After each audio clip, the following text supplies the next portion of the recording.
समर्थ और कलंक दोनों की 15,000 की जॉब लगती है। कलंक एडवर्टाइजमेंट को फॉलो करता है, क्रेडिट कार्ड लेता है और हर संडे को मूवी देखने जाता है, क्योंकि यही तो जिंदगी है। पर इस लाइफस्टाइल से कलंक के जो खर्चे थे वो उसकी इनकम से भी ज़्यादा हो रहे थे, जिससे उसे लोन लेना पड़ा और एंड में वो बैंकरप्ट हो गया। वहीं समर्थ, उसे पैसे का एक सबसे इम्पोर्टेंट लेसन पता था, जो है हमेशा अपने खर्चे को अपनी इनकम से कम रखो। इसी रूल को फॉलो करके समर्थ अभी तक फाइनेंशियली स्टेबल है। पर आपका क्या? आप समर्थ के रास्ते पर हो या कलंक की तरह बैंकरप्ट होने का प्लान है? देखो, हम कहीं ना कहीं जानते हैं कि हमें फाइनेंशियल प्लानिंग करनी चाहिए, पैसों के मामले में स्टेबल होना चाहिए, पर फाइनेंशियल प्लानिंग तो बहुत दूर की बात है। मेजॉरिटी लोग अपने खर्चों को अपनी इनकम से कम तक नहीं रख पाते। पर आपने इस वीडियो पर क्लिक किया है, मतलब कि आप चाहते हो कि आप उन मेजॉरिटी की तरह ना बनो और कलंक की जगह समर्थ के बात को फॉलो करो। तो आज इस वीडियो में हम जानेंगे कि कैसे अपना इन्वेस्टमेंट प्लान बना सकते हो और फाइनेंशियल फ्रीडम को पा सकते हो। पर उससे पहले कुछ बेसिक टेस्ट करते हैं जो आपको बड़ी समस्या में जाने से रोक सकते हैं। सबसे पहले तो अपने एक महीने के खर्चे को देखो और उसे अपनी इनकम से माइनस करो। जैसे आप महीने का 10,000 खर्च करते हो और आपकी इनकम 15,000 है, यानी आपका नेट कैश फ्लो पॉजिटिव है, तो यह अच्छी बात है। पर अगर इसका उल्टा है तो जल्दी अपने खर्चों को कंट्रोल करो। अच्छा, आपको पता है आपको कितने पैसे इन्वेस्ट करने होंगे अगर आपको 65 साल की उम्र में करोड़पति बनना है? और मैं ये सारे नंबर्स महंगाई को एडजस्ट करके बताऊंगा, तो ये मत बोलना कि जब मैं 65 का होऊंगा तो ये 1 करोड़ की वैल्यू बहुत कम होगी, क्योंकि ये 1 करोड़ आज के हैं और ये जानना बहुत ही जरूरी है। सोचो, अगर आप 20 साल की एज से इन्वेस्ट करना स्टार्ट करते हो तो आपको हर महीने 1,400 रुपये इन्वेस्ट करने होंगे और आपके पास 65 साल की उम्र में 1 करोड़ रुपये होंगे। वहीं अगर आप 30 साल की एज से शुरू करो तो आपको 3,500 रुपये हर महीने इन्वेस्ट करने होंगे। 40 की एज में और भी ज़्यादा, 50 की एज में तो आपको हर महीने 26,000 से 27,000 इन्वेस्ट करने होंगे। तब जाकर आप 65 साल की उम्र में करोड़पति बन पाओगे। इन्वेस्टमेंट करने से पहले समझना बहुत जरूरी है, इन्वेस्टमेंट्स में कंपाउंडिंग का बहुत बड़ा रोल होता है जो एक्सपोनेंशियल ग्रोथ देता है। तो जितना जल्दी हम स्टार्ट करेंगे उतना ही आसान होगा अपने गोल को अचीव करना। अब मैं नहीं जानता कि आपकी फाइनेंशियल सिचुएशन क्या है, ये कैलकुलेशंस कुछ बातों पे बेस्ड हैं। पहली बात तो ये कि आप 0 रुपये से शुरू कर रहे हो। दूसरा, आपको हर साल इन्वेस्टमेंट में 15% रिटर्न मिल रहा है, जो कि लगभग इंडिया की जीडीपी के ग्रोथ रेट के बराबर है, यानी 15% रिटर्न बहुत ही आसान है। लेकिन ये नंबर्स चेंज हो सकते हैं, डिपेंड करता है कुछ फैक्टर्स पे। पर एक चीज़ पक्की है, जितना जल्दी स्टार्ट करोगे उतना ही अच्छा है। मैंने ऊपर बताया था कि अपने खर्चों को अपनी सैलरी से कम रखो, पर ज़्यादातर लोग इसे फॉलो नहीं कर पाते। पता है क्यों? क्योंकि वो बजट बनाते हैं। बजटिंग काम नहीं करती। हर चीज़ का बजट या ट्रैक मत बनाओ।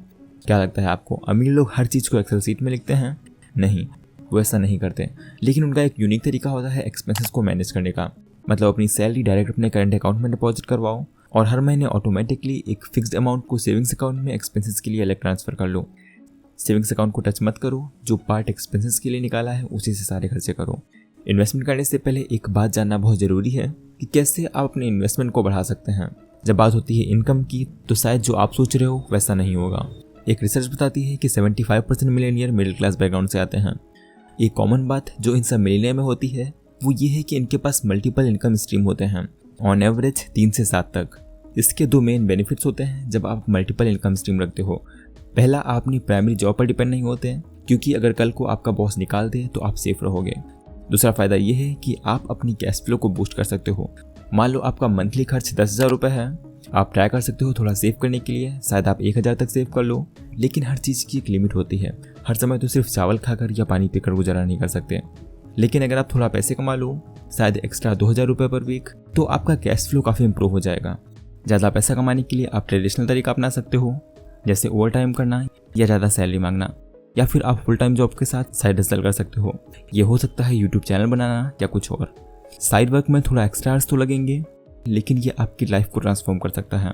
क्योंकि अगर आपने 10,000 रुपये इन्वेस्ट किया तो कितना ही रिटर्न कमा लोगे, पर अगर आप इसे किसी इनकम सोर्स को बिल्ड करने में लगाएं तो ये हमेशा रहेगा। तो अगर इतना कर लिया तो अब आप इन्वेस्टमेंट करने के लिए तैयार हैं। To be honest, investment planning और रिटर्न पाना थोड़ा कॉम्प्लिकेटेड है, इसलिए मैं आपको एक बहुत ही आसान एग्जाम्पल समझाता हूँ। समर्थ के पास 40 अंडे हैं, वो उन्हें बाजार ले जाता है और उन्हें एक पीली मुर्गी से बदल लेता है। फिर समर्थ उम्मीद करता है कि वो मुर्गी अंडे देगी, लेकिन समर्थ को अचानक पता चलता है कि उसकी नई मुर्गी अंडे नहीं दे रही और महीने के एंड तक उसने एक भी अंडा नहीं दिया। तो समर्थ जाता है, उसे वापस कर देता है। और जब समर्थ अगले साल उस मुर्गी वाले से बात करता है तो वो बोलता है उस पीली मुर्गी ने 40 अंडे दिए, जिससे समर्थ सोचता है उसे थोड़ा इंतजार करना चाहिए था। तो इन्वेस्टमेंट में भी हम सबसे पहली गलती यही करते हैं, हम पेशेंस नहीं रखते, जबकि अमीर लोग लॉन्ग टर्म इन्वेस्टमेंट करते हैं। मतलब वो पैसों को बहुत लंबे समय तक इन्वेस्ट करते हैं। हर महीने जब उनको इनकम मिलती है तो वो एक हिस्सा अपनी इन्वेस्टमेंट में डालते रहते हैं। जैसे मान लो अगर पहले साल में 1,000 रुपये इन्वेस्ट किया और 10% इंटरेस्ट मिला, यानी 1000 रुपये का 10% 100 रुपये मिले, मतलब टोटल 1100 रुपये हो जाएंगे।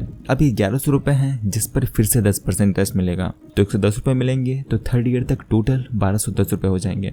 अगर हम ये सब विजुअली देखें तो ये एक एक्सपोनेंशियल ग्रोथ कर्व बनाता है। और जैसा अल्बर्ट आइंस्टीन ने कहा था, compound interest 8th wonder of the world है। इसी मैजिक फॉर्मूला से वॉरेन बफेट ने अपनी 99% वेल्थ को अचीव किया। तो अब समर्थ को समझ आ गया कि उसे इंतजार करना है, तो वो पीली मुर्गी लाता है। वो एक साल में 40 अंडे देती है। फिर वो उन 40 अंडों से एक और पीली मुर्गी खरीदता है। उन दोनों मुर्गी से उसे उस साल में 80 अंडे मिलते हैं और इस साल वो 2 नई मुर्गी खरीदता है और कुछ साल में उसके पास एक बड़ा पीली मुर्गी का घर हो गया। और अब तो उसे अंडे से ही इतने रुपए मिल रहे थे कि उसकी पूरी जिंदगी उसे कुछ काम ना करना पड़े। लेकिन एक रात एक भेड़िया आता है, जैसे किसी आसमानी कारण से सिर्फ पीली मुर्गी ही पसंद थी, और रात भर में वो एक एक करके सारी पीली मुर्गी को लाल कर देता है। अब ये दूसरी गलती है जो लोग करते हैं। सोचो, अगर समर्थ के पास अलग अलग तरह की मुर्गी होती तो आज उसकी पूरी इनकम अचानक से बनना होती। क्योंकि ऐसा हो सकता है कि आप एक इंडस्ट्री या कंपनी में इन्वेस्ट करो और किसी रीज़न से वो कंपनी या इंडस्ट्री ही डाउन हो जाए। इसलिए बहुत ज़रूरी है कि आप अपने पैसों को अलग अलग जगह इन्वेस्ट करो। वैसे आपको कितने पैसे स्टॉक्स में लगाने चाहिए, जैसे म्यूचुअल फंड, इंडेक्स या गोल्ड में लगाने चाहिए, इसके लिए एक रूल है, द रूल ऑफ 110।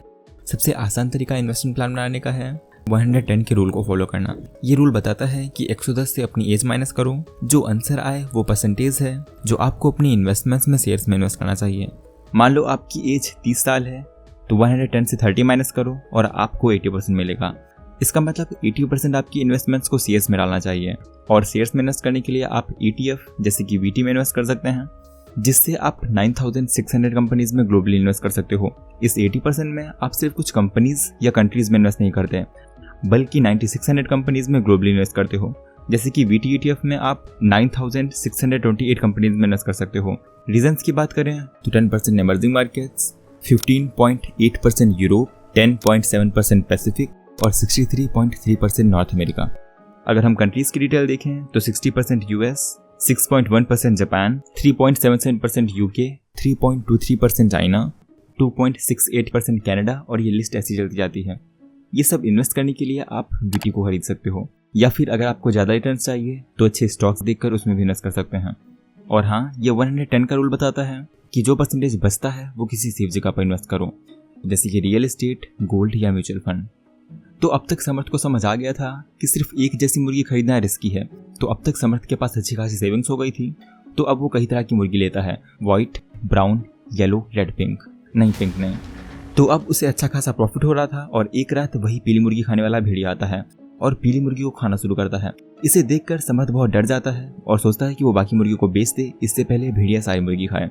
और जैसे ही वो मुर्गी को बाहर निकालता है, सारी मुर्गी भाग जाती हैं। हर समय लाइफ में कुछ ना कुछ अनएक्सपेक्टेड होता रहता है। सोचो, अगर मार्केट गिरे तो तुम क्या करोगे? शायद सब स्टॉक बेच दोगे, क्योंकि डर लगेगा सारी जिंदगी की कमाई कहीं चली ना जाए। लेकिन कई लोग जो गरीब से अमीर बने हैं, जैसे कि एक जेनेटर रोनाल्ड रीड, जो अपनी कम सैलरी से भी मल्टी मिलियनेयर बना, उसने अपनी लाइफ में 11 बार स्टॉक मार्केट क्रैश देखा, पर उसने कभी भी पैनिक नहीं किया और ना ही अपने स्टॉक्स बेचे। तो जब मुसीबत आए तो पैनिक ना करो, क्योंकि मार्केट कितना भी नीचे जाए, जब तक अपने पैसे निकाल नहीं लेते, वो पेपर लॉस है, रियल लॉस नहीं। और मार्केट जब भी क्रैश करेगा तो ऊपर तो जाएगा ही। तो अब तक समर्थ अपनी गलती से सीख चुका था, तो अब वो एक बार फिर से कई तरह की मुर्गी खरीदता है और इस बार स्ट्रॉन्ग मुर्गी घर बनाता है, जिसे भेड़िया तो क्या शेर भी ना तोड़ पाए। और वो अपनी मुर्गी पर नजर रखता है। उसने नोटिस किया जो ब्राउन मुर्गी है वो ज़्यादा हेल्दी रहती है और ज़्यादा अंडे देती है, जबकि सफ़ेद मुर्गी जल्दी ही मर जाती है। तो उसने सफ़ेद मुर्गी को बेचकर ब्राउन मुर्गी लिया और ऐसे ही मुर्गी से रिलेटेड कई बुक्स पढ़ी, सीखा कैसे उनकी केयर करते हैं, जिससे अब उसे पहले से भी कहीं ज़्यादा इनकम मिलती है। साथ ही उसने भेड़िया के लिए एक ट्रैप लगाया। जब भेड़िया आता तो उसे ट्रैप करता, उसे बेचकर पैसे कमाता। इसलिए सीखते रहो, कोई भी परफेक्ट नहीं होता। तो अगर सारी बातें कंक्लूड करें, जैसा कि आपको पता ही चल गया होगा, ऊपर स्टोरी में अंडे डिविडेंड्स और रिटर्न्स हैं जो हमें हमारी इन्वेस्टमेंट्स में मिलते हैं। मार्केट जहां से समर्थ ने मुर्गी खरीदा वो स्टॉक मार्केट है। मुर्गियां वो एसेट्स या स्टॉक हैं जो आप अपने पैसे लगाकर खरीदते हो, और भेड़िया एक अचानक आने वाली क्राइस है जो आपके स्टॉक या एसेट की वैल्यू कम कर सकती है। तो अब सारे लेसन शॉर्ट में देख लेते हैं। सबसे पहले तो आपको अपने खर्चे और सैलरी देखनी है, और हमेशा याद रखना है आपका नेट कैश फ्लो पॉजिटिव होना चाहिए, यानी आप मंथली इनकम से ज़्यादा ना खर्च कर रहे हो। फिर आपको पहले देखना है कि क्या आप अपने पैसे अपनी इनकम को बढ़ाने में लगा सकते हो। अगर ऐसा पॉसिबल है तो सबसे पहले अपना पूरा फोकस अपनी इनकम की सोर्स को बढ़ाने में लगाओ और अपने इनकम की पोटेंशियल को बढ़ाओ। फिर हमने समर्थ के एग्जाम्पल से देखा आपको लॉन्ग टर्म इन्वेस्टमेंट करना है, क्योंकि इन्वेस्टमेंट्स के ग्रो होने में टाइम लगता है। फिर हमने जाना आपको अपने सारे पैसे एक ही जगह नहीं लगाने हैं, क्योंकि ऐसा हो सकता है वो कंपनी डूब जाए और आप कंगाल हो जाओ। फिर हमने देखा अगर आपने इन्वेस्ट करने से पहले अच्छे से उस स्टॉक को एनालाइज किया है या फिर किसी इंडेक्स में पैसे डाले हैं, तो मार्केट के नीचे जाने पर पैनिक करके अपने पैसे ना निकालें, बल्कि इंतजार करें मार्केट के ऊपर जाने का। साथ में सीखते रहें, जिस कंपनी में इन्वेस्ट किया है उसकी खबर रखें, अच्छी बुक्स पढ़ें, कोर्स लें, क्योंकि अपनी बेस्ट इन्वेस्टमेंट आप खुद हो।